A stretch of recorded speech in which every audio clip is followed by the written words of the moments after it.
morning. This is Kellaland on the go with all you need to know in news and weather as you start your day.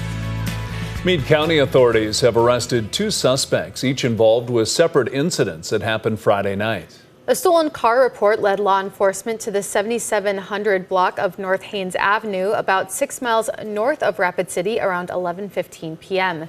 They say 40-year-old Edward Clay was trying to steal a pickup truck, and the owner was firing at Clay to try and stop him. Officials later learned that earlier in the night, Clay had stolen a vehicle from a Rapid City gas station and drove through a barn. He was taken to a hospital with minor injuries and now faces assault and theft charges. Shortly after that investigation, authorities received a report of an active burglary at a Northwest Black Hawk business. The store owner was able to detain the suspect, identified as 30-year-old Richard Boardman, until deputies arrived. Boardman faces burglary charges, and both men were booked into the Meade County Jail. 2 people died Saturday night in a single vehicle crash in Pennington County. According to officials, a 22-year-old man from Deadwood and 22-year-old woman from Sturgis were headed south on Highway 385, about 10 miles north of Hill City. Their SUV went off the road and rolled several times into the ditch. Both were thrown from the car and died at the scene. Investigators say neither of them was wearing a seatbelt, and they don't know at this time who was driving. Hamilton County officials are urging extreme caution at Lake Ponset.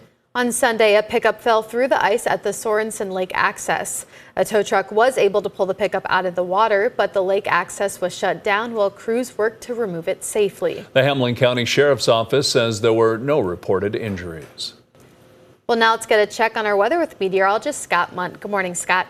All right. Good morning, Summer. Good morning, everybody. We are looking at a warm day. Temperatures will be well above average.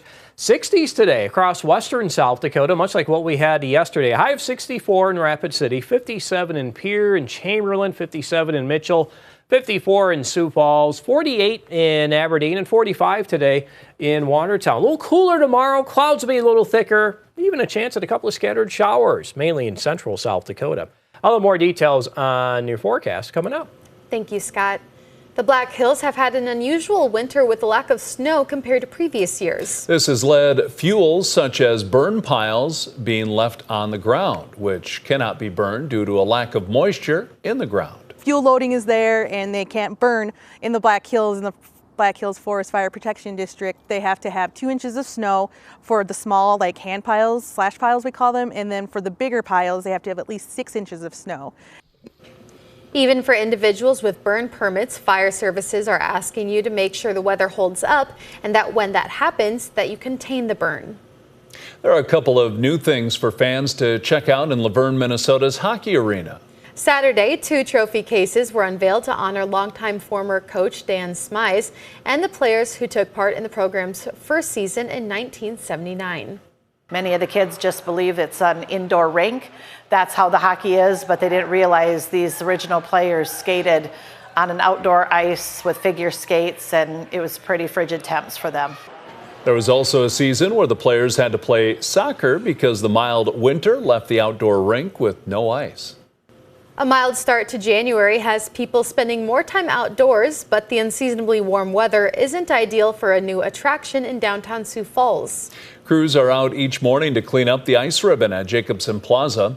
The Zamboni is used every 2 hours once skating starts, but they won't add water when temperatures spike. Behind the scenes, the heat also has the refrigeration system working overtime, but it's been worth the effort.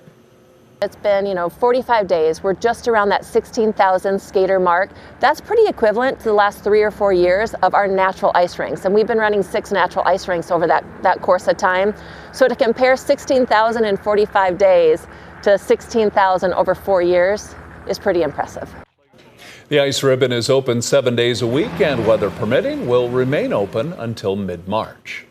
That's a look at some of our top stories. Now let's get another check of your weather with meteorologist Scott Munt. Scott? All right, good morning, everybody. We are looking at a mild day today, 40s, 50s, and 60s. This happens with a mostly sunny to partly cloudy sky, but the clouds do thicken as we get into tonight, and even a chance at a couple of rain showers for tomorrow. They show up in the central and central South Dakota. Some of these may extend from near Huron down toward Mitchell, even Yankton, Vermilion, at a chance at a couple of scattered showers during the afternoon.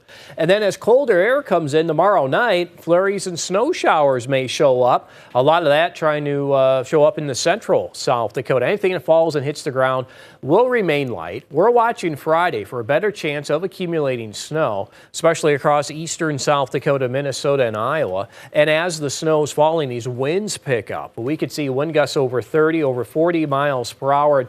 Early indications over 50 across western South Dakota for Friday. Winds will help bring in colder air. Probably be one of those days with falling temperatures during the day. And then we'll watch for very cold air to come in for the first half of the weekend as temperatures probably retreat to the teens for highs on Saturday. Nothing like that for today or tomorrow. Today's forecast showing highs in the 40s, 50s, and 60s into western Kettleland. Tonight will be warm by overnight January standards, only falling to the 30s and 40s. And for tomorrow, we'll have highs in the 40s and 50s, thicker clouds, stronger northwest winds, even a chance at a couple of those scattered rain showers. A lot of that trying to show up in central and south central South Dakota. You can always check the details of the 7-day forecast while you're here online. Have a great day.